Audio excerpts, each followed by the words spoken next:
കടുത്ത വേനൽ ചൂടിൽ നിന്ന് കനത്ത മഴയിലേക്ക് കേരളം. വരും ദിവസങ്ങളിൽ ശക്തമായ മഴ ലഭിക്കുമെന്നാണ് കാലാവസ്ഥാ വകുപ്പിന്റെ മുന്നറിയിപ്പ്.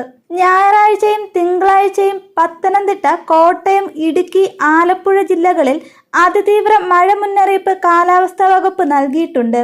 21-നും ഈ 4 ജില്ലകളിലും റെഡ് അലർട്ട് പ്രഖ്യാപിച്ചിരിക്കുകയാണ്.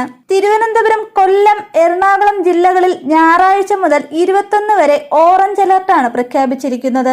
22-ന് തിരുവനന്തപുരം, കൊല്ലം, പത്തനംതിട്ട, ആലപ്പുഴ, കോട്ടയം, ഇടുക്കി, എറണാകുളം, തൃശൂർ, പാലക്കാട്, മലപ്പുറം എന്നീ 10 ജില്ലകളിൽ തീവ്രമഴയ്ക്കുള്ള സാധ്യത കണക്കിലെടുത്ത് ഓറഞ്ച് അലർട്ട് പ്രഖ്യാപിച്ചിട്ടുണ്ട്. ഈ ജില്ലകളിൽ ഓറഞ്ച് അലർട്ട് ആണെങ്കിലും റെഡ് അലർട്ടിന് സമാനമായ മഴയ്ക്കുള്ള സാധ്യതയാണ് പ്രവചിച്ചിരിക്കുന്നത്. തൃശൂർ, പാലക്കാട്, മലപ്പുറം, കോഴിക്കോട്, വയനാട്, കണ്ണൂർ, കാസർഗോഡ് ജില്ലകളിൽ ഞായറാഴ്ച മുതൽ 21 വരെ യെല്ലോ അലർട്ടാണ് പ്രഖ്യാപിച്ചിരിക്കുന്നത്. 22-ന് കോഴിക്കോട്, വയനാട്, കണ്ണൂർ, കാസർഗോഡ് ജില്ലകളിലാണ് യെല്ലോ അലർട്ട്. ബംഗാൾ ഉൾക്കടലിൽ ഈ സീസണിലെ ആദ്യ ന്യൂനമർദ്ദം രൂപപ്പെട്ടതിന് മുന്നോടിയായാണ് ഇപ്പോഴത്തെ മഴ. തെക്കൻ തമിഴ്നാടിന് മുകളിലായി ചക്രവാത ചുഴി സ്ഥിതി ചെയ്യുന്നു. മറാത്തവാഡയിൽ നിന്ന് തെക്കൻ തമിഴ്നാട്ടിലേക്ക് മറ്റൊരു ചക്രവാത ചുഴി നീണ്ടു നിൽക്കുന്നു. ഛത്തീസ്ഗഡിൽ നിന്ന് കർണാടക വരെ ന്യൂനമർദ്ദ പാത്തിയുമുണ്ട്.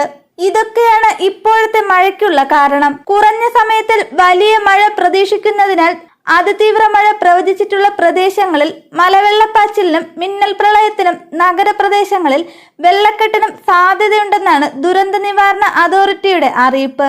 മാത്രമല്ല, മിന്നലിനും കാറ്റിനും സാധ്യതയുമുണ്ട്.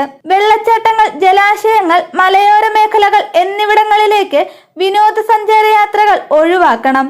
തീരപ്രദേശത്ത് ജാഗ്രത പാലിക്കണം തുടങ്ങിയ ജാഗ്രതാ നിർദ്ദേശങ്ങളും ദുരന്ത നിവാരണ അതോറിറ്റി നൽകുന്നുണ്ട്.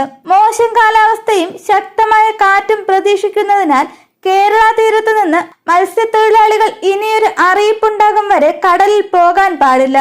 ഇടുക്കി ജില്ലയിലെ മലയോര മേഖലകളിലൂടെയുള്ള രാത്രിയാത്ര നിരോധിച്ചിട്ടുണ്ട്. റെഡ്, ഓറഞ്ച് അലർട്ടുകൾ പിൻവലിക്കുന്നത് വരെയാണ് യാത്രാ നിയന്ത്രണങ്ങൾ. ജില്ലയിലെ വിനോദസഞ്ചാര മേഖലകളിൽ സുരക്ഷ ഉറപ്പാക്കുന്നതിനായി വെള്ളച്ചാട്ടങ്ങൾ, ജലാശയങ്ങൾ എന്നിവയുമായി ബന്ധപ്പെട്ട കേന്ദ്രങ്ങളിൽ നിയന്ത്രണങ്ങൾ ഏർപ്പെടുത്തും. ജില്ലയിലെ ഓഫ് റോഡ് സഫാരികളും കർശനമായി നിരോധിച്ചിട്ടുണ്ട്.